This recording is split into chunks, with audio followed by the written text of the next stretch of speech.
नमस्कार शेतकरी बांधवांनो, आज 18 मार्च 2025 वार मंगळवार शेतकऱ्यांविषयीच्या महत्त्वाच्या कर्जमाफीविषयीच्या घडामोडी, त्याचप्रमाणे पीक विमा, कांदा भाव याबद्दल सविस्तर आजच्या नुकसान भरपाईच्या सविस्तर बातम्या बघूया काय आहेत त्या।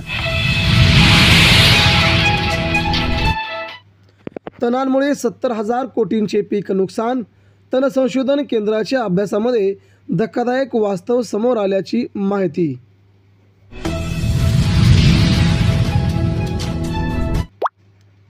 कृषी क्षेत्रात 7,000 कोटींची कपात, जयंत पाटील यांचा आरोप। शेतकऱ्यांबद्दल अवाक्षरही नसल्याची विरोधकांची जोरदार टीका।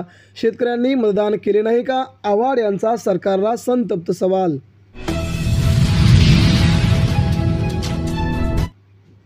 मिशन फॉर कॉटनसाठी 2,500 कोटींची तरतूद, शेतकऱ्यांना होणार का याचा फायदा? प्रश्न अनुत्तरित, मात्र शेतकरी देखील करतायत या विषयाचे प्रचंड स्वागत।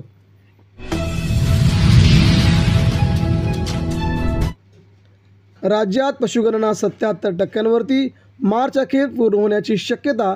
प्रगणक पर्यवेक्षकांची संख्या तोकडी असल्याने पशुगणनेला होतो आहे उशीर।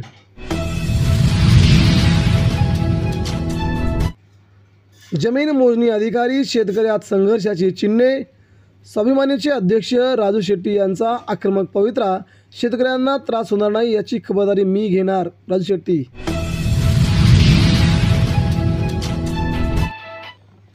अहिल्यानगरला 55,000 हेक्टरने कांदा क्षेत्रवाढ, 2.5 लाख हेक्टर क्षेत्राचा टप्पा ओलांडला। शेतकऱ्यांची कांद्याची भावाची कल्पना अखेर मागेच राहणार।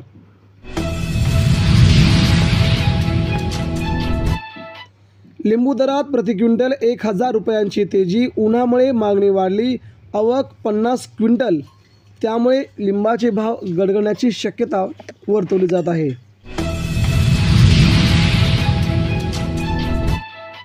साखर कारखान्यांकडे 15,500 कोटी थकीत, मागील 4 हंगामाचे चित्र।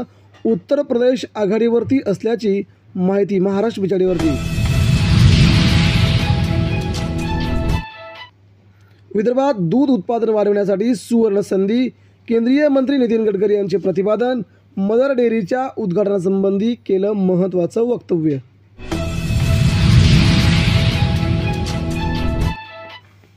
राज्याने विमा हप्ता न भरल्यामुळे परभणीत अग्रिम विमा प्रलंबित। परभणी जिल्ह्यात सोयाबीन, कपाशी, तूर पिकांसाठी मात्र विमा मंजूर, इतरत्रही मंजूर होण्याची प्रतीक्षा। घरकुलांसाठी 5 ब्रास वाळू देणार, महसूल मंत्री बावनकुळेंचा महत्त्वाचा निर्णय। वाळू धोरण मंत्रिमंडळात मांडणार, वाळू धोरण आठवडाभरात येणार।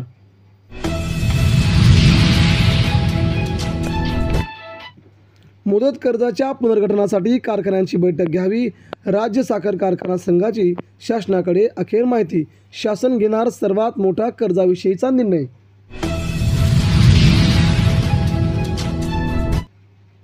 उन्हाचा चटका कायम राहणार, राज्यात तुरळक ठिकाणी वादळी पावसाची शक्यता। मध्य महाराष्ट्र, विदर्भात पावसाची शक्यता वर्तवण्यात येत आहे।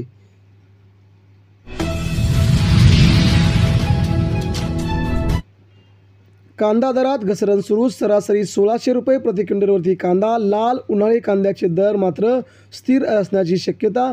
पुढील भागात कांदा आणखी कोसळण्याची शक्यता। विघ्नहर वर शेरकर यांचे वर्चस्व, सर्व जागांवरती शिवनेर पॅनलचे उमेदवार विजयी। भाजप शिंदेगडाला जोरदार धक्का बसल्याची माहिती।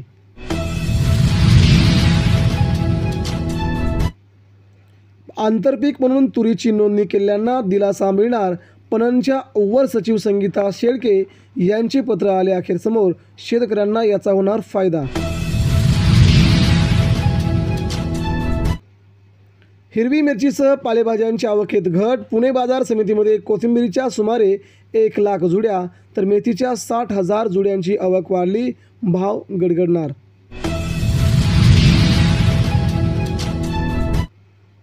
त्यामुळे शेतकरी मित्रांसाठी महत्त्वाची बातमी म्हणजेच आगामी काही दिवसांमध्ये सरकार मंत्रिमंडळामध्ये कर्जमाफीचा महत्त्वाचा विषय घेणार असल्याची माहिती अजित पवार यांनी दिली। त्यामुळे शेतकऱ्यांसाठी आनंदाची बातमी समोर येत आहे। धन्यवाद।